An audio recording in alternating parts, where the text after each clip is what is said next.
Pertentangan-pertentangan tidak dapat dihindarkan yang disulut oleh kelompok-kelompok yang tidak menginginkan agama Hindu dan Islam itu berdampingan penuh kedamaian dan pengertian. Serbu!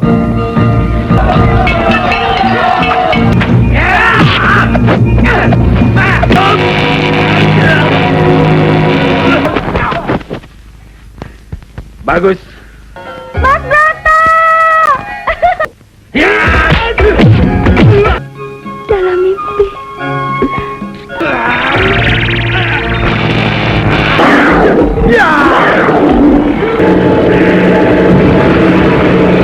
Dan Suro Menggolo harus ditahan.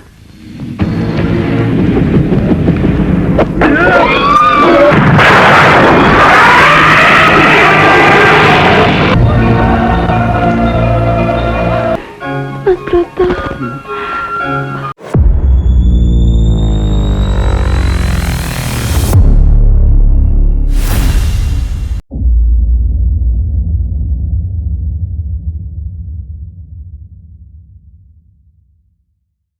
Ponorogo tahun 1496 Masehi, sementara Islam memasuki tanah Jawa, menyebar luas sampai ke pelosok negeri. Pertentangan-pertentangan tidak dapat dihindarkan, yang disulut oleh kelompok-kelompok yang tidak menginginkan agama Hindu dan Islam itu berdampingan penuh kedamaian dan pengertian.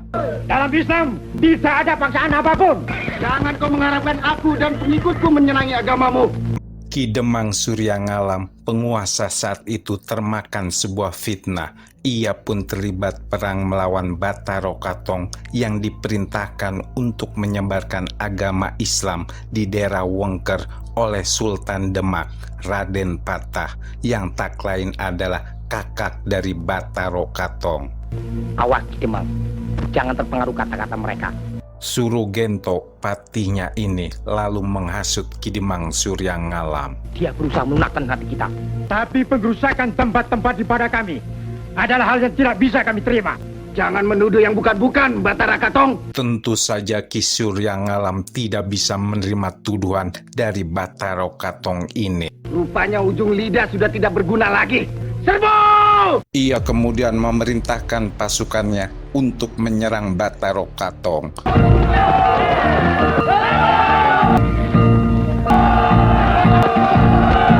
Perang terbuka pun tak bisa dihindarkan lagi. Kedua pasukan besar ini pun saling berhadapan dengan senjatanya masing-masing.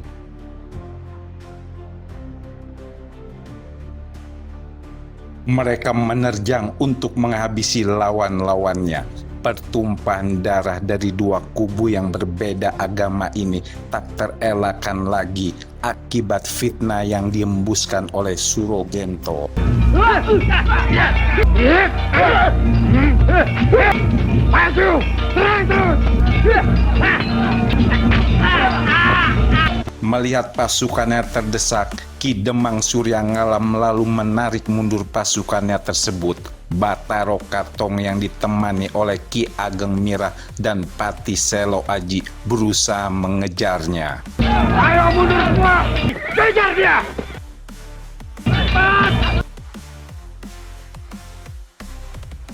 Mereka lalu diserang oleh sisa-sisa pasukan Demang Suryangalam yang ikut bertarung bersama patihnya Surodento.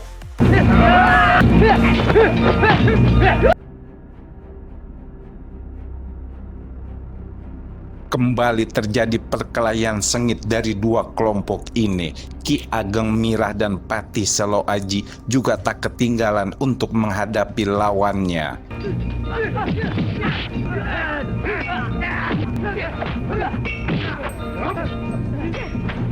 Tiba-tiba terdengar suara petir. Dengan kesaktiannya, Ki Ageng Mirah lalu menangkap petir tersebut. Sementara itu Batara Katong terlibat duel dengan Demang Suryangalam.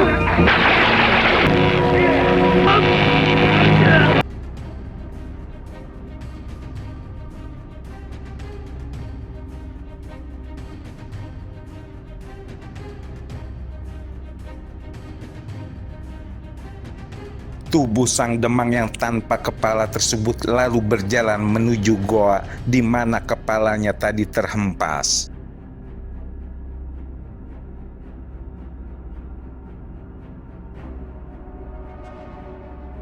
Sebuah asap putih pekat membuat ketiganya tak bergerak. Dengan kesaktian yang dimilikinya, Ki Demang Suryangalam nyatanya masih hidup. Kusumpahi, siapa saja pegawai kerajaan yang lewat daerah ini akan celaka. Ia lalu memacu kudanya dan menghilang bersama tawa panjangnya. Tiba-tiba muncul seorang tua yang membebaskan ketiganya. Dia adalah Joyodrono, sosok jin pengawal dari Prabu Brawijaya, ayahnya Batara Katong, Raja Majapahit. Saya Joyodrono tidak akan membiarkan kalian celaka oleh sumpah Suryongalam. Kalian adalah cikal bakal Ponorogo.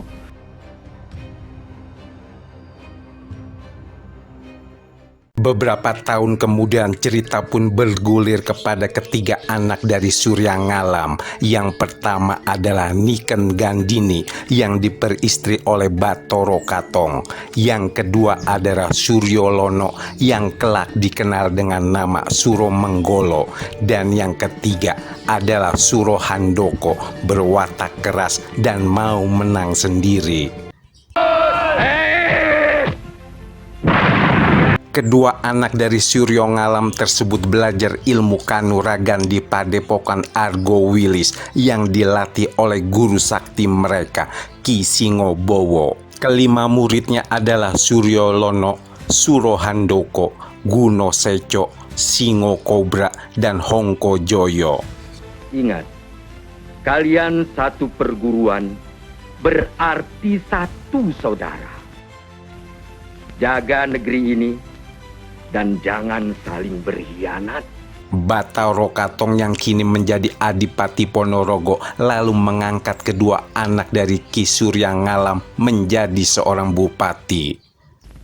Saya angkat Suryolono menjadi bupati di Wonokerto dengan gelar Suro Menggolo, dan Suro Handoko diangkat menjadi bupati di Surokopek dengan gelar Demang Putu.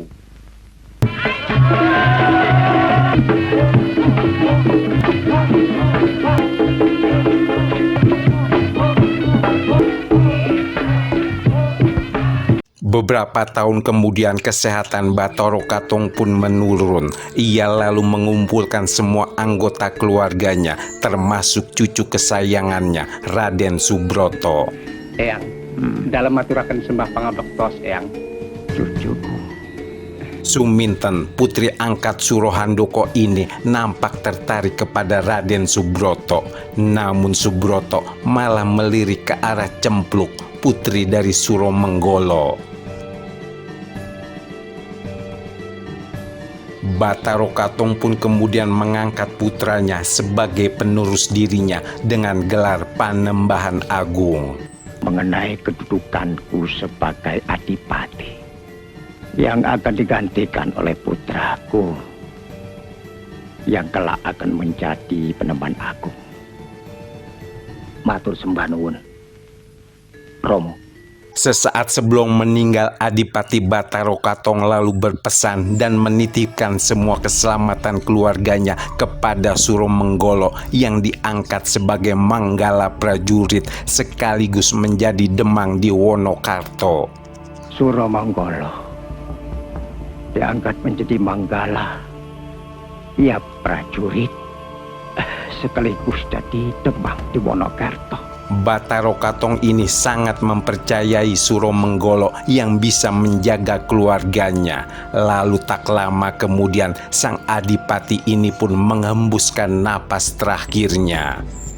Utamakan menjaga cucuku, Raden Subroto. Suro Menggolo. La ilaha illallah Muhammadur Rasulullah. Inna lillahi wa inna ilaihi raji'un. Inna lillahi wa inna ilaihi raji'un. Nampak Suro Handoko iri atas pengangkatan Suro Menggolo.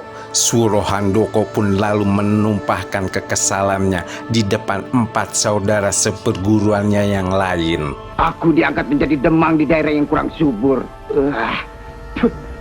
Sedangkan Suro Menggolo dianugerahi tempat yang enak. Lah ini yang membuat iri warok-warok lain.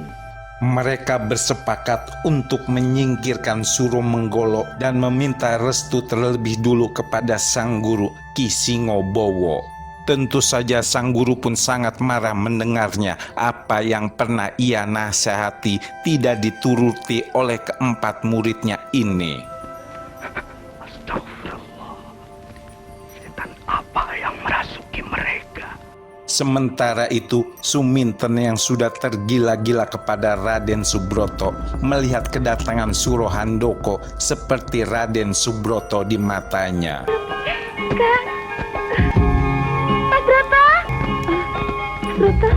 Suro Handoko terkejut melihat tingkah aneh putri angkatnya ini. Suminten yang tersadar lalu berlari sembari menangis menuju kamarnya. Suminten. Apa nih?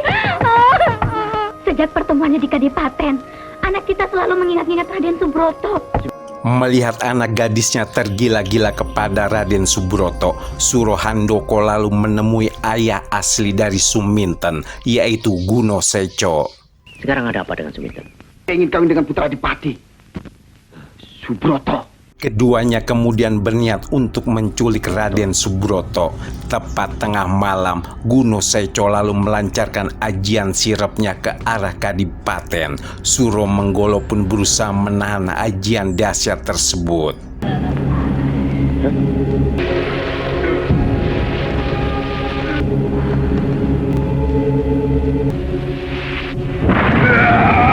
Suro Handoko lalu menyelinap masuk dan dipergoki oleh Suro Menggolo. Terjadilah duel sengit antara kakak beradik ini.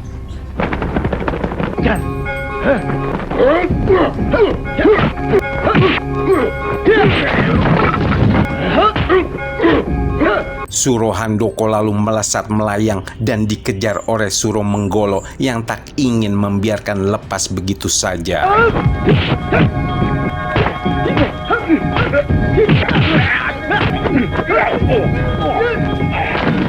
Suro Handoko pun mengeluarkan ajian belut putih dan lalu pergi menyingkir. Rasanya aku kenal ajian belut putih. Kembali Suro Handoko menemui gurunya, namun ia dihempaskan oleh Ki Singobowo yang kesal kepadanya. Percuma kau datang kemari. Tiba-tiba muncul seseorang. Suro Handoko pun langsung mencecar dengan jurus-jurusnya. Namun orang tersebut cukup tangguh dan berilmu tinggi.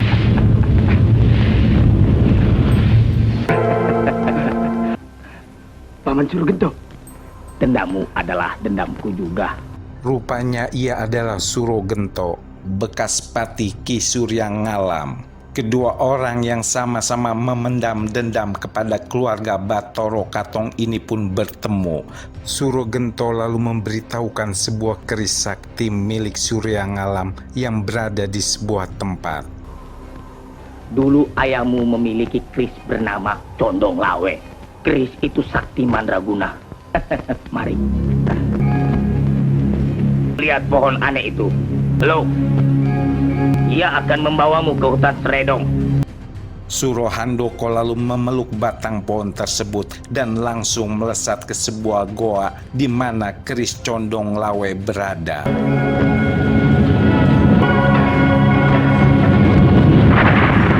Ia mengeluarkan semua kesaktiannya untuk mengambil keris milik ayahnya ini. Keris Condong Lawe pun muncul bersama kodam yang menunggunya, sepasang jin bernama Kluntung Wulu dan Kelinting Mungil.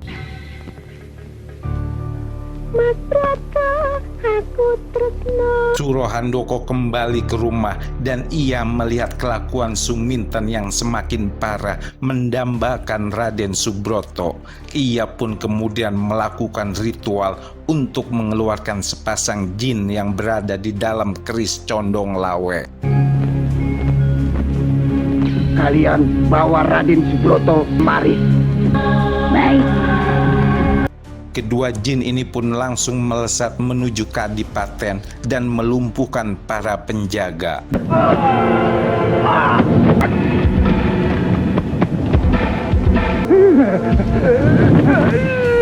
Suro Menggolo berusaha melindungi cucu dari Bathara Katong ini, namun ia tak mampu melawan kedua jin tersebut yang dengan cepat membawa tubuh Raden Subroto ke rumah Suro Handoko.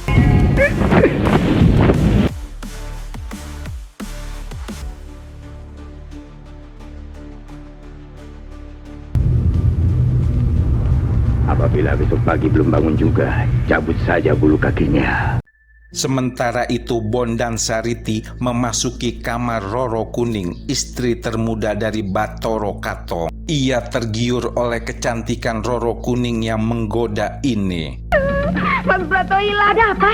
Mas Broto hilang. Ada apa ini? Pagi harinya, kadipaten pun dibuat heboh oleh hilangnya Raden Subroto.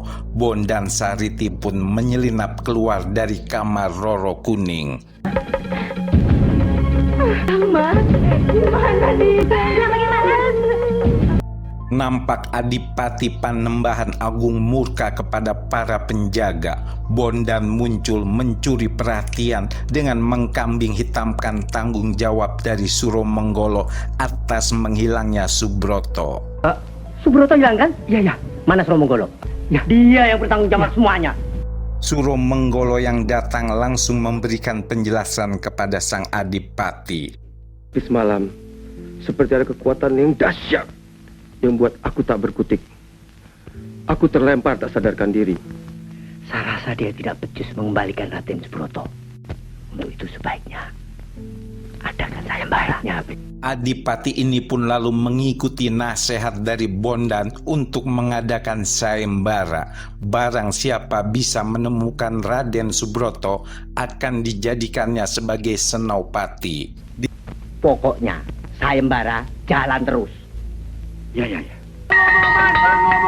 Siapa saja yang dapat melaporkan di mana Raden Subroto akan dihadiahi pangkat senopati. Di tempat lain, Subroto nampak tak peduli atas menghilang dirinya. Ia asik bermain dengan Suminten yang memang tergila-gila kepadanya.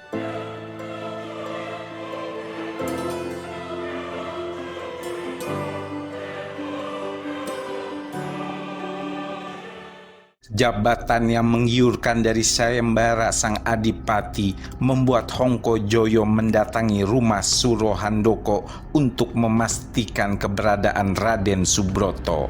Kalau ada di sini, kau mau apa?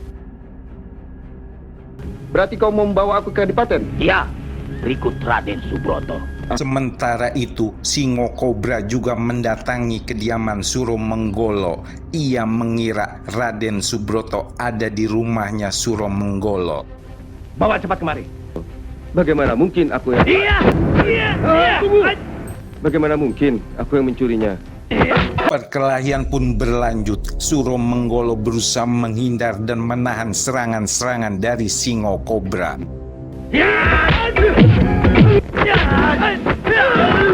Bangsat! Di tempat yang lain, nampak kedua warok ini juga bersiap saling berhadapan. Kedua murid dari Singo Bowo ini pun terlibat duel yang seru. Gitu juga Suro Menggolo yang harus menghadapi Singo Kobra. Mereka saling serang dengan jurus-jurus yang mematikan.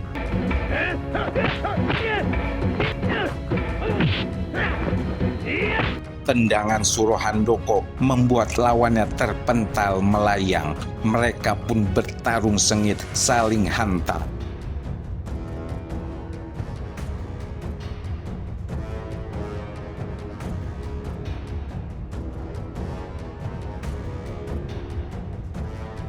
Entah sudah berapa banyak jurus yang mereka saling lancarkan. Suro Menggolo melayangkan tubuh Singo Kobra. Ia pun ikut melesat dengan cepat.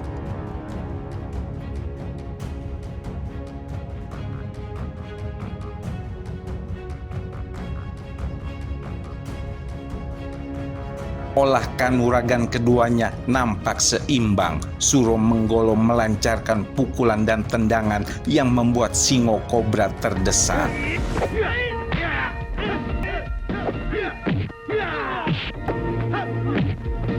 Muncul juga dua orang warok lainnya yang berminat mengikuti sayembara tersebut. Mereka pun menyerang Suro Menggolo.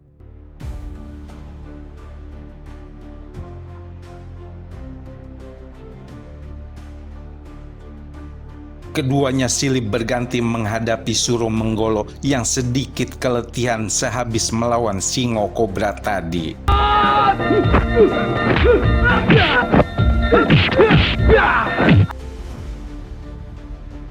Suro Menggolo akhirnya menggunakan cemeti naganya untuk mengakhiri pertarungan dengan kedua orang lawannya ini.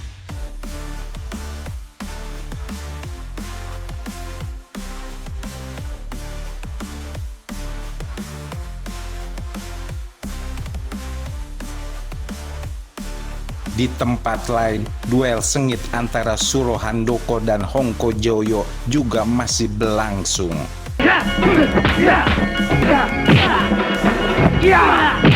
Tusukan kerisnya tak mempan di tubuh Suro Handoko.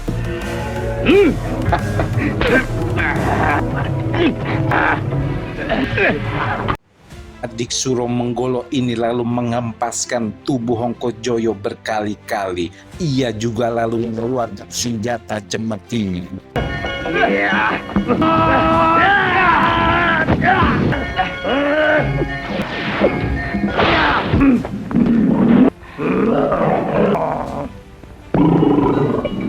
Kau hanya pantas menjadi senopati di hutan. Sementara itu, Singo Kobra juga merubah wujudnya sebagai harimau. Ia berusaha menerkam Suro Menggolo. Namun warok sakti ini berhasil mengusir harimau jelmaan dari Singo Kobra tersebut dengan cemeti naganya.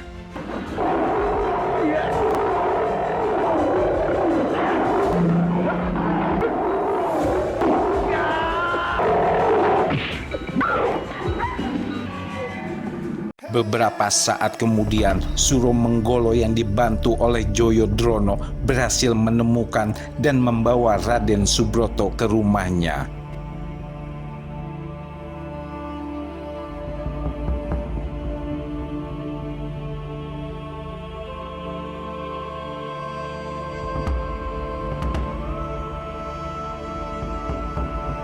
Pagi harinya saat terbangun, Raden Subroto pun terkejut mendapati dirinya sudah berpindah lagi ke tempat yang lain, rumahnya Suro Menggolo. Kau sekarang ada di rumah paman. Rasanya saya ada di rumah Seminten. Namun tak berselang lama, rasa herannya pun memudar seiring kemunculan Retnosari alias Cempluk, putrinya Suro Menggolo. Nama saya Retnosari. Dipanggilnya Cempluk kan? Aduh, ini bibirnya. Kalau di... Sementara itu, Suminten yang mengetahui bahwa Raden Subroto sudah tak berada di kamarnya menjadi histeris. Ia yang sejak semula sudah tergila-gila kepada cucu Batara Katong ini semakin menjadi kehilangan kewarasannya.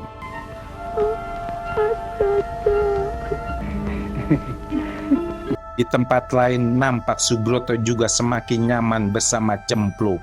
Ia tak memperdulikan lagi di mana dirinya berada. Janganlah. Ih, wong edak dia loh. Meledak. Waduh. Ketidakwarasan Suminten semakin menjadi-jadi. Gadis cantik ini pun bagai terpelet oleh kehadiran Raden Subroto. Tiap laki-laki yang ia lihat bagai Subroto di matanya.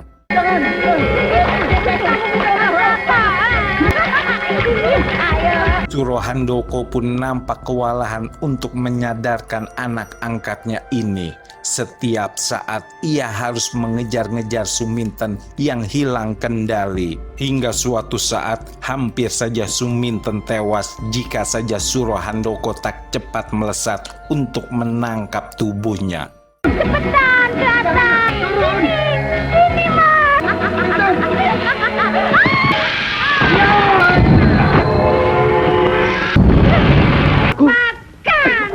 Surogento datang, ia langsung menotok jalan darah dari Suminten. Mantan Pati Sakti ini lalu menyuruh Surohandoko untuk menggunakan keris condong lawe lagi dan membawa kembali Raden Subroto. Muncullah. Cari dan bawa segera Raden Subroto kemari. Baik. Sepasang jin tersebut kembali menuruti perintah tuannya ini. Mereka langsung meluncur ke rumah Suro Menggolo. Namun kali ini Keluntung Wulu dan Kelinting Mungil tak mampu mendekati tubuh Raden Subroto yang sudah dijaga oleh Kiai Joyodrono.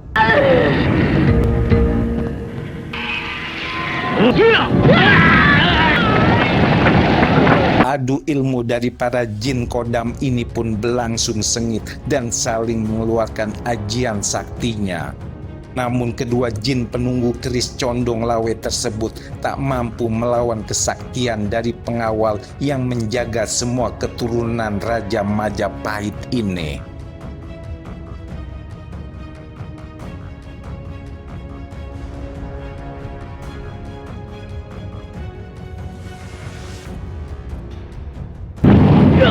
Serangan-serangan bola api yang dilancarkan oleh kedua jin dari keris condong lawe ini berhasil dihindari Joyoboyo. Bahkan ia memukul mundur kedua lawannya dan kembali ke rumah Surohandoko dengan tanpa hasil.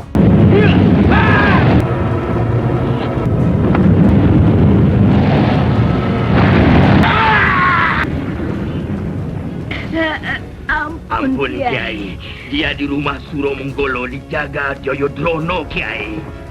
Beberapa hari kemudian Surohandoko pun berniat menculik sendiri Raden Subroto. Namun pemuda tersebut berusaha melawannya dan menghujamkan pukulan ke tubuh Surohandoko. Cempluk pun ikut membantunya, tapi Surohandoko mencengkram leher gadis tersebut.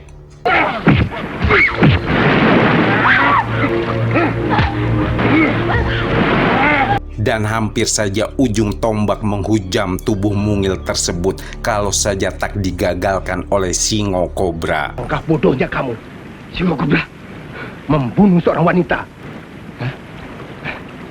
Cempluk. Sementara itu, Surohandoko melaporkan keberadaan Raden Subroto di rumah Suro Menggolo. Orang yang selama ini kita andalkan sebagai Manggala ternyata menangguk di air keruh. Bondan Sariti yang tak menyukai Suro Menggolo karena mengetahui hubungan gelapnya dengan Roro Kuning lalu memanas-manasi situasi. Tak lama kemudian Suro Menggolo datang bersama Raden Subroto. Adipati pun meminta penjelasan kepada Suro Menggolo. Bagaimana Paman Suro Menggolo mendapatkan putraku Raden Subroto? Maaf, Pati. Begini, menurut penglihatan batin saya, Ki Ageng Mira berusaha menjelaskannya, namun dipotong oleh Bondan Sariti. tadi, maaf, tapi saya tidak yakin Surohandoko menculik Raden Subroto. Raden Subroto sudah sering bermain dan keluyuran sendiri. Saya tidak merasa keluyuran. Bondan Sariti lalu menyuruh Subroto untuk masuk ke kamarnya. Ia tak mau ocehan dari keponakannya ini menguak kebenaran. Ia berusaha menyudutkan Suro Menggolo dan meyakinkan Adipati Panembahan Agung bahwa menghilangnya Raden Subroto adalah ulah dari Suro Menggolo. Raden Subroto hilang berada di rumah Suro Menggolo. Itu jelas suatu pelanggaran. Dan Suro Menggolo harus ditahan. Singkat cerita, Suro Menggolo yang tak diberi kesempatan untuk menjelaskan kejadian yang sebenarnya akhirnya ditahan dan dijatuhi hukuman gantung. Suro Menggolo sengaja tak melawan sebagai bentuk kesetiaannya kepada Adipati sekaligus mendiang dari Batoro Katong.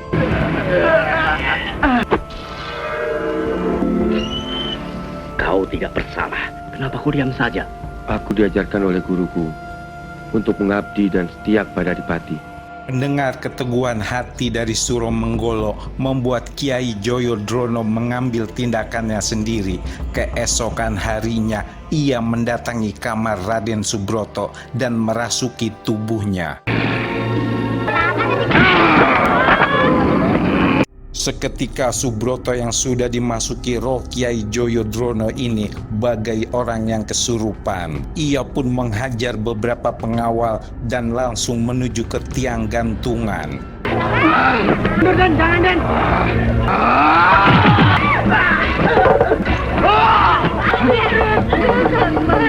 Subroto kembali menghajar para pengawal yang menghalanginya. Ia lalu menaruh lehernya ke dalam tambang pengikat tersebut.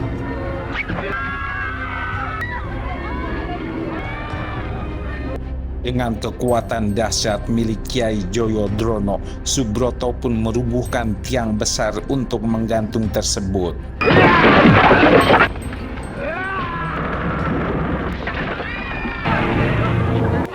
Subroto, tiang gantungan itu buat Suro Menggolo. Sontak saja Subroto alias Joyodrono mengeram marah. Ia pun seakan ingin merumuhkan tubuh Bondan Sariti ini. Tak hanya itu saja, Bondan pun dihajarnya habis-habisan sampai tak berdaya.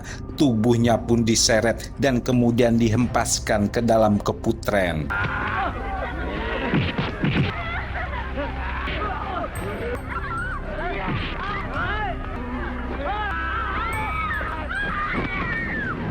Subroto pun ikut menghajar Roro Kuning yang sudah berselingkuh dengan Bondan Sariti. Patih penasehat ini pun jadi bulan-bulanan Subroto yang semakin menggila. Tak lama kemudian muncul Kiai Mira dan Selo Aji, dua pengawal setia Bathara Katong lainnya yang kini juga sebagai penasehat sang adipati.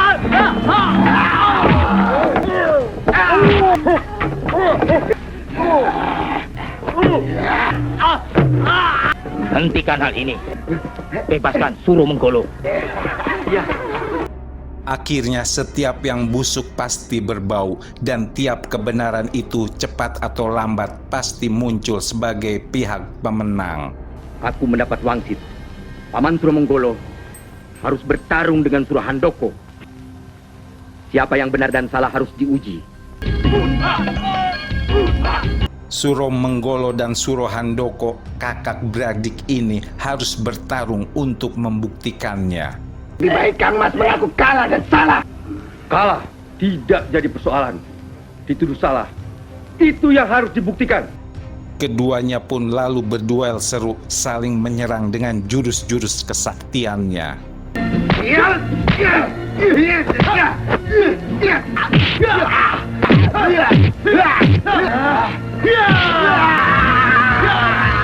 Pertarungan dahsyat ini pun berlanjut di kejauhan guna menghindari terjangan ilmu dari kedua orang sakti ini. Suro Gento lalu mengambil keris condong lawe yang terlepas dari genggaman Suro Handoko. Ia pun mengeluarkan sepasang jin penghuninya. Subroto yang ingin melihat pertempuran dari dekat ini lalu mengambil keris yang melayang di dekatnya.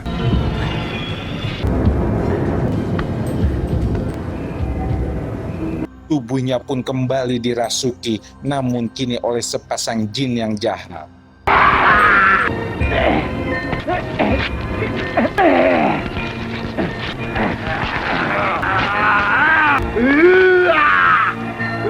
Sementara itu, pertarungan Suro Menggolo dan Suro Handoko semakin sengit. Keduanya jatuh bangun saling mengalahkan dan bergulingan di mulut kawah.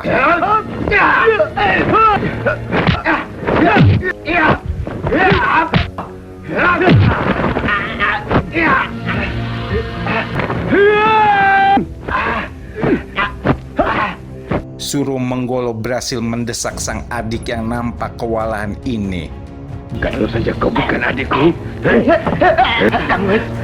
kenapa kita harus bertarung seperti itu? Belum sempat Suro Menggolo membalas serangan sang adik, Subroto datang dan langsung menghantam kepalanya hingga membuat Suro Menggolo terpental hebat.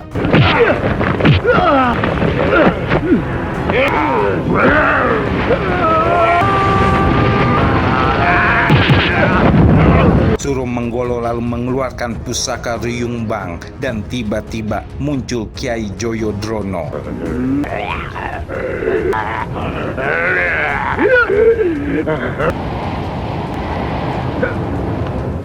Saat bersamaan Suro Handoko muncul menyerang, Kyai Joyodrono pun menghadapi Subroto.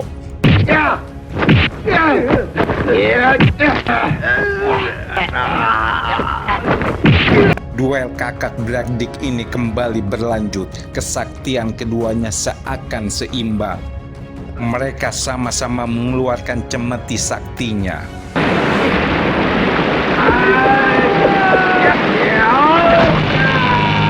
Sementara itu, Kyai Joyodrono seakan kesulitan menghadapi kekuatan yang menyatu di tubuh Subroto ini. Ia kemudian mencengkram pundak lawannya ini untuk mengeluarkan kedua sosok gaib dari tubuh Subroto. Di sisi lain, adu kesaktian kakak beradik ini pun semakin menjadi-jadi. Mereka menggunakan cambuk saktinya masing-masing.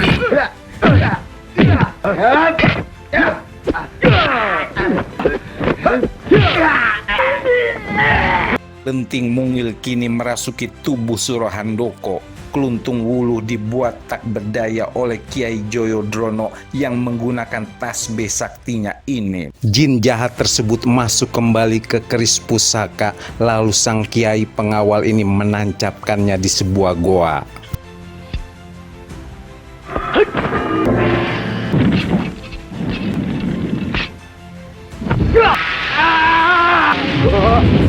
Sementara itu kekuatan Suro Handoko kini berlipat ganda dan membuat Suro Menggolo kewalahan. Bahkan cemeti saktinya pun tak mampu menembus tubuh adiknya tersebut.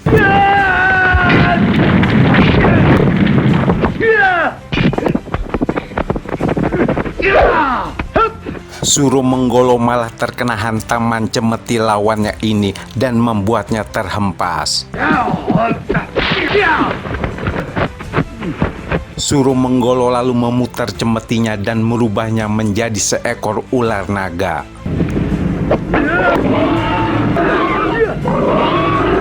Tubuh Suro Handoko pun dililit oleh ular besar berkepala naga ini dan dibuat melayang sampai di mulut kawah kembali.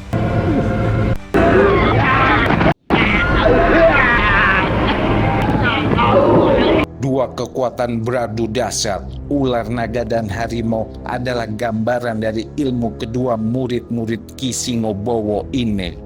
Namun Suro Handoko kembali menyerangnya bersama dengan kelinting mungil.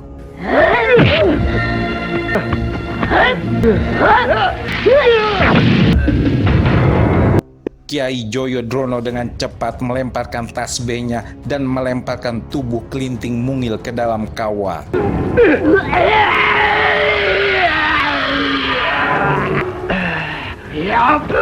Pertarungan antara Suro Menggolo dan Suro Handoko seakan tak ada selesainya.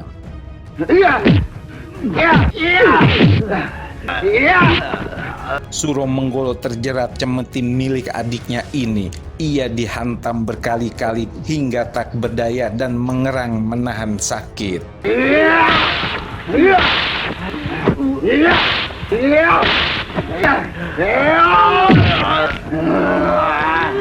Akhirnya ia menggunakan pusaka Riyungbang yang terkenal kesaktiannya itu, lalu menghujamkan pukulan-pukulan dan tendangan-tendangan yang keras dan menghantam Suro Handoko ini. Suro Menggolo lalu mengempaskan tubuh adiknya ini entah sampai kemana.